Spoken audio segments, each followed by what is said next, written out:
Welcome to Don Mobliano's Diablo 3, patch 2.6.6, Legacy of Dreams, Explosive Blast Wizard. Whoa, that was a mouthful.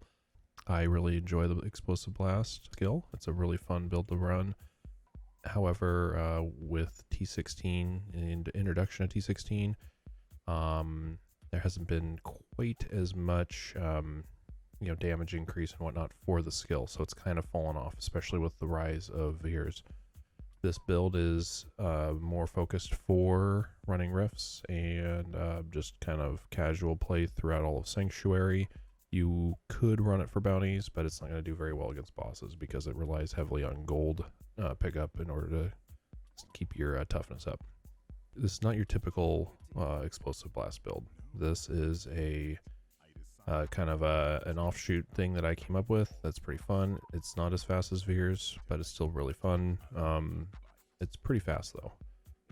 I don't have the build entirely complete yet, the way that I'd like it to be, and I will get into that here in a little bit. But what makes this build a little bit different from other explosive blast builds is that we use a channeling ability to help kind of buff our power up just a little bit. Let me run through the skills real fast. So naturally you have Explosive Blast, Chain Reaction. This is what is going to do all your damage. We're going to take some toughness here with Energy Armor, Force Armor. Then we're going to take Teleport, Wormhole. This helps us move around a lot. And then Magic Weapon, Force Weapon for a little bit more damage. We're taking Arcane Torrent, Flame Ward. The reason for this is because we need a channeling ability to increase our damage. And this will help with an etched sigil, which we actually put in the cube. And then as our last little skill here, we're going to have a Familiar Spark Flint for just a little bit more damage. Getting into the items here, we have the Wand of the Woe. We have Illusionary Boots, or Illusionary Boots, I guess is how you say that. We got Orb of Infinite Depth here.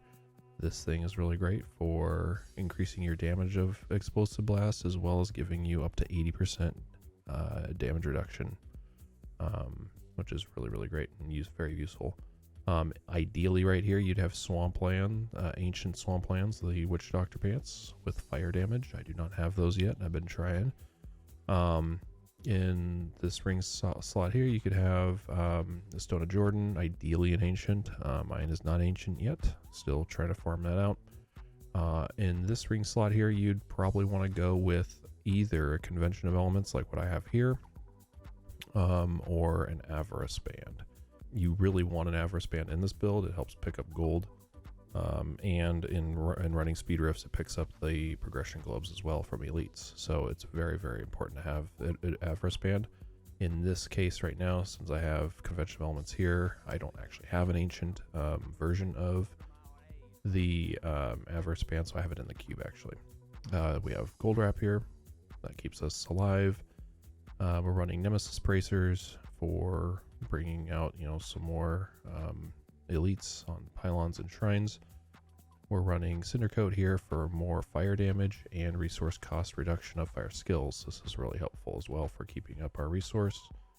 Mage Fist for just that much more fire damage. Then we run Mantle of Channeling. This gives us some up to 25% more damage and increases our damage reduction by 25%, which is always nice. In the Helm slot, we're going to take Endariel's Visage. This gives us up to 20% more fire damage. Ideally, you would want to roll this with, I guess, Intelligence, Critical Hit Chance, and, a Socket. So ideally, my attack speed here would be like Critical Hit Chance.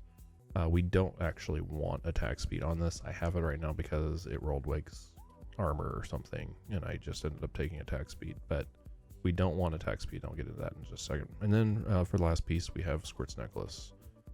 This is really helpful for increasing our damage, as well as giving us a little bit more gold boost, which is always kind of nice. Let me jump over here to the cube. Like I said earlier, we'll take an Etched Sigil right here. This gives us much more damage when we're channeling. And the really big thing about this that helps this build is that it also procs our explosive blast. Now, with Arcane Torrent as our channeling ability, so we really want to have 1.54 attacks per second or 10% attack speed on a weapon with 1.4 attacks per second. So this is kind of our break point here. We want to land right here in order to maximize the number of explosive blasts that will be triggered off of Etch Sigil. So as we're channeling here, see, I'm not casting EB at all, but I'm sitting here, you know, throwing out explosive blast from Etch Sigil. Okay. The beauty of this is that while this is going, I can also be manually casting it, and now look at that. It really gets going, right? Now I'm running out of arcane power because I'm not hitting anything, but that's kind of the idea there. With one little hang up you might have, a lot of people like to run explosive blast with numlock, the numlock trick, as I do as well. So here I am, I've numlocked EB, and that's all fine and dandy, except for when you start channeling, it will actually stop the numlocking. So you can see down here, EB's not going until I let go. So what I do in the game, and I will show in a kind of a playthrough here, I will, when I'm running around like this, I'm not doing anything, I'm just letting the numlocking do its thing, and say these are some bad guys right here. I'm going to jump in here and I'll start channeling on them. I'll also just start hitting one with my hand. Okay, so I'll kind of take over and fix that little problem with the numlocking trick, and I'm going nuts, right? So this is really, really helpful. The channeling ability and everything for really just kind of getting the damage for explosive blast up over that hump that you need it to be really viable in T16. So that's kind of it. Because I have that attack speed on my helm here, I have my Paragon set, so I'm only getting 3% out of Paragon right now. So that puts me at that 10% number, like I was saying, right here. Okay. I'm just gonna go with max movement speed, and then I'm gonna go with 750 intelligence here. That is our Paragon 800, okay? So I want to like simulate as though I'm running, like a Paragon 800 character, okay? So here we are. And then I guess to kind of round out the cube here, I'm putting Krelms in here. There's a number of things you could do here. I like this because I want to get that little extra speed, and we are not taking any damage. So this gives us a lot of like really good consistent speed throughout the Rift run. It's really, really great.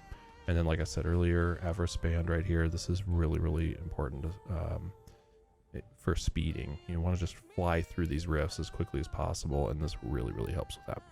I will open up a rift here and do a little playthrough. We'll see how this looks. So first thing we're gonna do is pop our 3 abilities here that are just kind of up for 10 minutes. We'll leave those up. We got our teleport, we got our explosive blast. I'm gonna numlock explosive blast now.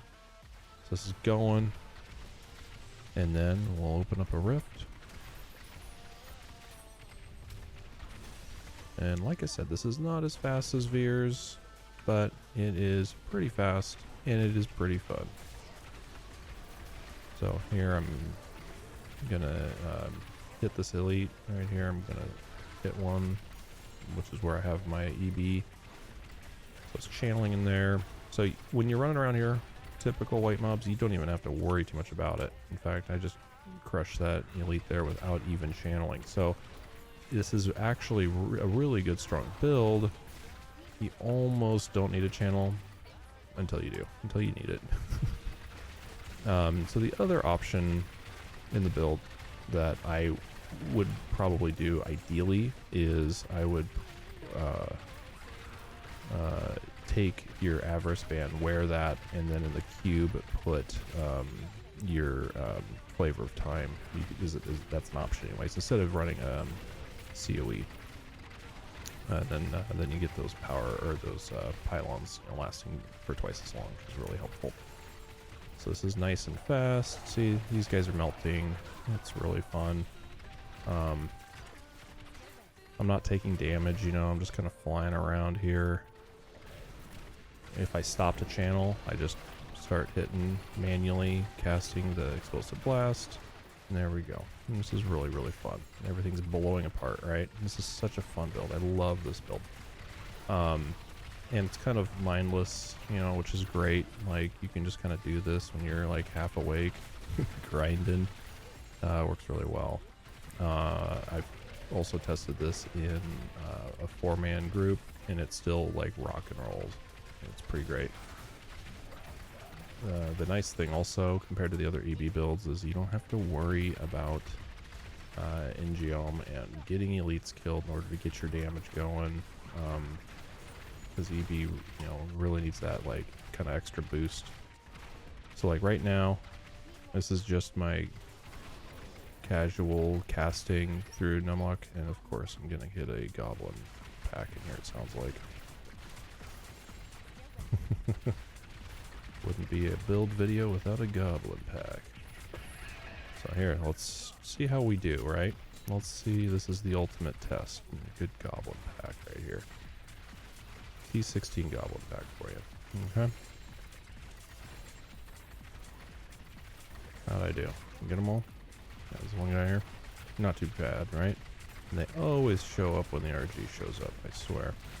And there's the RG. He just melted as well. So there you go. Pretty awesome build. I hope you enjoyed it. If you have any questions, feel free to leave a comment down below. Thanks for watching. I also, if you want to watch me live, stream on Mixer and Twitch and YouTube. Actually, here on YouTube I use Restream, and I throw my live stream at all 3 of those platforms at the same time. Primarily though, I stream on Mixer. I co-stream with my friends, and we have a lot of fun. I have mixed play as well, which is really fun, interactive for the viewers. You guys can do things like make me drop my flag or zoom me in. I have buttons for that. I even have one for turning off my UI. So then I'm like running around when I'm playing hardcore. It gets especially hairy. But yes, thanks for watching and happy slaying.